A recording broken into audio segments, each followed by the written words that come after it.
আসসালামু আলাইকুম। Educational and career হেল্পের পক্ষ থেকে আপনাদেরকে স্বাগতম এবং এই পেজের যারা ফলোয়ার রয়েছেন তাদের জন্য আমাদের আজকের আয়োজন হচ্ছে যে ১৯তম শিক্ষক নিবন্ধন কেন এত স্পেশাল বা ১৯তম নিবন্ধনে কেন সকলের এত আগ্রহ। তো এই প্রশ্নের উত্তরে যদি আমাদেরকে জানতে হয় তাহলে জানতে হবে আমাদের ১৯তম শিক্ষক নিবন্ধনের সাথে বাকি যে ১৮টি নিবন্ধন ছিল সেটির আসলে পার্থক্য কী। তো এই প্রশ্নের উত্তরে যদি আমরা বলতে যাই যে ১৯তম শিক্ষক নিবন্ধন এবং অন্যান্য শিক্ষক নিবন্ধনের মধ্যে যে তফাৎ, সেটা বড় একটা তফাৎ হচ্ছে পরীক্ষা পদ্ধতিগত পার্থক্য। যেখানে আগে ছিল প্রথমত প্রিলি পরীক্ষা, এরপরে হতো লিখিত পরীক্ষা, এরপরে হতো ভাইবা ২০ মার্ক, তারপরে দেখা যায় যে একটি সনদ পাওয়া যেত যে উত্তীর্ণ হয়েছে এই মর্মে এবং তার মার্কস সেখানে সার্টিফিকেটে উল্লেখ থাকতো এবং এই সার্টিফিকেট দিয়ে পরবর্তীতে বিভিন্ন গণবিজ্ঞপ্তিতে সে আবেদন করে স্থানীয় বা দূরে কোথাও পদ, কলেজে বা স্কুলে পদ খালি থাকা সাপেক্ষে সেখানে সে আবেদন করত এবং সেখানে ম্যানেজিং কমিটি, প্রতিষ্ঠান প্রধান এবং অন্যান্য ব্যক্তিবর্গের স্থানীয় জনপ্রতিনিধিদের পক্ষ থেকে ব্যক্তিবর্গ সম্মানিত তাদের মধ্য থেকে এদেরকে নিয়ে একটা কমিটি গঠন করা হতো, ভাইবা বোর্ড, সেখানে একটা ভাইবা হতো, সেখানে আবার সেই ভাইবা দিয়ে তাদেরকে নিয়োগ পেতে হতো এবং যেখানে পলিটিক্যালি অনেক ইনফ্লুয়েন্সড হতো পুরো প্রসেসিংটা। এখন যেখানে ১৯তম নিবন্ধনে এই ধরনের কোনো হ্যাসেল থাকছে না, অর্থাৎ প্রতিষ্ঠান প্রধান, ম্যানেজিং কমিটির সভাপতি অথবা স্থানীয় জনপ্রতিনিধি, এদের কোনো প্রভাব থাকছে না, সরাসরি পরীক্ষার মাধ্যমে নিয়োগ হবে। এখন ব্যাপারটা হচ্ছে এর চেয়েও আরও একটা গুরুত্বপূর্ণ বিষয় হচ্ছে যে এই ১৯তম নিবন্ধনে লিখিত যে পরীক্ষা, সাবজেক্টিভের যেই সাবজেক্টের যেই বিষয়ে একজন শিক্ষার্থী সে শিক্ষক হতে চায় সেই বিষয়ে যে ১০০ মার্কের লিখিত পরীক্ষা ছিল আগে, সেই লিখিত পরীক্ষাটিও এই বছর হচ্ছে না। এর কারণ কি? এর কারণ কয়েকটি, তার মধ্যে একটি হচ্ছে যে প্রায় ২.৫ বছর ধরে এই নিয়োগটা বন্ধ রয়েছে, যার ফলে অনেক সংখ্যক পদ খালি, ৭৭,০০০ প্লাস শূন্য পদ তৈরি হয়েছে কলেজ, স্কুল 2 পর্যায়ে। তো এই প্রতিষ্ঠানগুলোর এই এত বড় শূন্য পদ পূরণ করতে যদি লিখিত পরীক্ষা নেওয়া হয় তাহলে পুরো প্রক্রিয়াটি অনেক দীর্ঘায়িত হবে, যার ফলে এই নিয়োগ প্রক্রিয়া অনেকটা বিলম্বিত হতে পারে।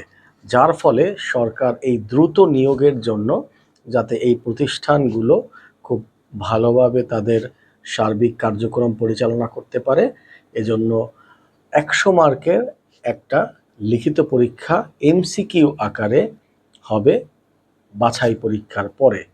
এখন কেউ বলছে এই পরীক্ষাটি ১০০ মার্কের অথবা ১৪০ মার্কের, তবে আমরা সার্কুলার দিলেই, খুব দ্রুত হয়তো সার্কুলার প্রকাশিত হবে, সার্কুলার দিলেই আমরা জানতে পারবো যে এই সংখ্যাটা বা এই কত মার্কের প্রশ্ন লিখিত হবে। তবে এটি শিওর, কনফার্ম যে এটি এমসিকিউ আকারে হবে। So it's a great chance for the job seekers, যারা আসলে একটা চাকরি কোনোভাবে পাওয়ার প্রত্যাশা করে মেধার ভিত্তিতে, তাদেরকে এই পরীক্ষার মাধ্যমে প্রথমে প্রিলি, তারপরে হচ্ছে লিখিত, তারপরে হচ্ছে ভাইবা ২০ মার্ক, এরপরে সরাসরি নিয়োগ হবে। এটা নিবন্ধন পরীক্ষা, এটাকে বলা যায় নিয়োগ পরীক্ষা। সো এই কারণে অনেক বেশি স্টুডেন্টদের মধ্যে এই ১৯তম শিক্ষক নিবন্ধন নিয়ে অনেক বেশি আগ্রহ লক্ষ্য করা যায়।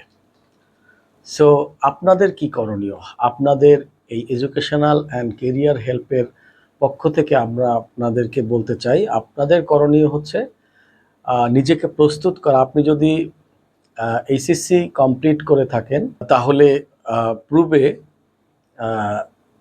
স্কুল পর্যায়ে 2তে পরীক্ষা দেওয়া যেত, কিন্তু হয়তোবা এইবারে সেই নিয়মটি আর নাও থাকতে পারে, কিন্তু আপনাকে এখন থেকেই প্রস্তুত হতে হবে যদি আপনি একজন বেসরকারি স্কুল, কলেজ, মাদ্রাসা ইত্যাদির একজন শিক্ষক হতে চান। সেক্ষেত্রে আপনাকে এই জেনারেল অংশ এবং সাবজেক্টিভ অংশের ক্ষেত্রে আপনাকে প্রস্তুতি নিতে হবে, এবং এর জন্য আমাদের একটি কোর্স চলমান রয়েছে, জেনারেল এবং সাবজেক্টিভ কোর্স, যেগুলোর সাথে দক্ষ, যোগ্য এবং কোয়ালিফাইড টিচার জড়িত, এবং সবাই বিসিএস ক্যাডার। সো আপনারা সেখানেও ভর্তি হতে পারেন, অথবা অন্য কোথাও আপনারা এই চাকরির পরীক্ষার প্রস্তুতি নিতে পারেন। আপনি প্রস্তুতি ছাড়া এই পরীক্ষা আপনি যতবারই দেন আপনার আসলে টিকবেন না। আর এবারের ব্যাপারটা তো আরও ভিন্ন। এর কারণ হচ্ছে এবার নিয়োগটা একদম সরাসরি, খুব সহজভাবে হচ্ছে, যেটা আপনি ভবিষ্যতে আর যে পাবেন 20তম শিক্ষক নিবন্ধনে এটাও বলা যায় না। কারণ এইভাবে লিখিত পরীক্ষাটা এমসিকিউ আকারে হওয়াটা একটা সুযোগ, যারা আসলে লিখিত পরীক্ষাকে অনেক ক্ষেত্রে ভয় পান তাদের জন্য। এবং এত বড় সংখ্যক একটা যে নিয়োগ, এই নিয়োগটাতে আপনি একটা চাকরির নিশ্চয়তা পাওয়ার একটা সুযোগ, এবং যেখানে বেসরকারি স্কুল কলেজগুলোতে ইতিমধ্যেই অনেক সুযোগ সুবিধা বাড়িয়েছে সরকার। যেমন এখন 100% বেসিক সে মূল বেতন যেটা, সেটা সরকারি যে মূল বেতন সেটা সে পায় 100%। বাড়ি ভাড়া 15% কিছুদিন আগে বেসরকারি শিক্ষকদের আন্দোলনের ফলে সরকার সেটা বাধ্য হয়ে মেনে নেয়।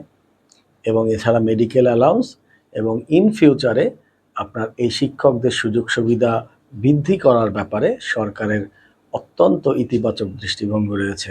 তো ইত্যাদি কারণে এই 19তম নিবন্ধন শিক্ষক নিয়োগ পরীক্ষা অত্যন্ত আকর্ষণীয় এবং অনেক বেশি লুক্রেটিভ হয়ে যাচ্ছে ইয়াং শিক্ষার্থী এবং চাকরি প্রত্যাশীদের কাছে।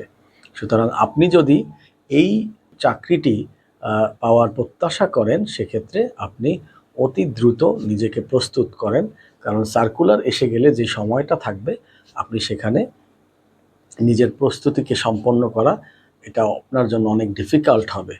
So thank you very much আমাদের সাথে থাকার জন্য। এবং এডুকেশনাল অ্যান্ড কেরিয়ার হেল্প আপনাদের যে কোনো চাকরির প্রতিযোগিতামূলক পরীক্ষার প্রস্তুতির জন্য, যে কোনো চাকরির প্রস্তুতির কোর্স, বই ইত্যাদি ইত্যাদি সমস্ত বিষয় নিয়ে ধীরে ধীরে কাজ শুরু করেছে আপনাদের ভালোবাসা এবং আপনাদের সহযোগিতার মাধ্যমে।